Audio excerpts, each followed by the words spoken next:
Welcome to week 4. In weeks 1 to 3, we did something many trainings skip. We questioned assumptions. We examined how digital environments reshape learner cognition, why traditional schooling often misfits the modern learner, how learning outcomes drive alignment, and what neuroscience tells us about attention, emotion, and memory. Now, week 4 is a turning point. This is where we move from analysis to design.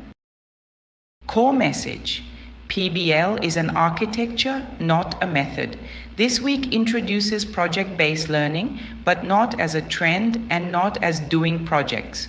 Project-based learning is a design architecture. It reorganizes teaching around authentic problems, sustained inquiry, creation of meaningful products, critique and revision, and reflection.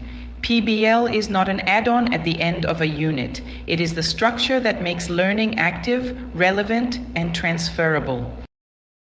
PBL is deeply aligned with how the brain learns, because the brain learns best when attention is activated through purpose and challenge, emotion and relevance create meaning, learning is social and collaborative, and memory consolidates through creation and reflection.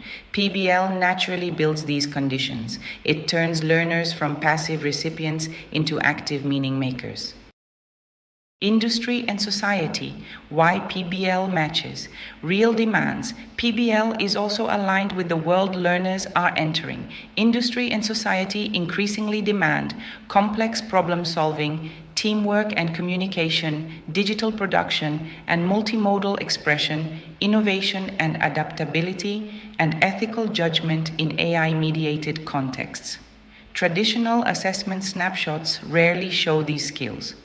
But a well-designed project makes them visible, because learners must apply knowledge in context, not just reproduce it. A key message for this week is: good PBL does not happen by accident. It requires intentional design. High-quality PBL includes a strong driving question, structured inquiry with milestones, scaffolds for research and thinking, iterative feedback loops, reflection, and a public product for a real audience. If any of these are missing, projects become activities, busy work with weak learning.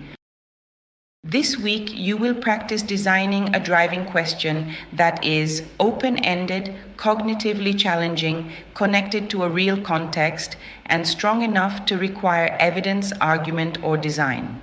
A good driving question forces learners into analysis, evaluation, and creation, exactly where deeper learning happens.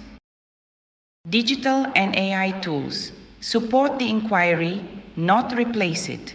You will also begin integrating digital and AI tools, not as decoration and not as shortcuts, but as tools that enhance research and information literacy, collaboration, modeling and planning, multimodal communication, feedback cycles, and accessibility.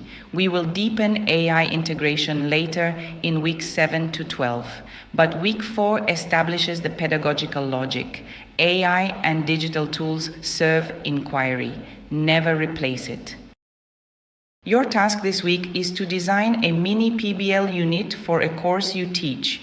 You will produce your driving question, aligned learning outcomes, Bloom, EQF, DigComp, an authentic context and audience, an inquiry path with milestones, digital and AI tool integration, UDL-informed supports, a final public product, and an assessment plan that prepares you for week 5. This becomes entry foray in your e-portfolio. As you work this week, notice something important. PBL shifts your identity from teacher who delivers content to learning architect who designs conditions for deep learning. That is the real goal. Welcome to week 4.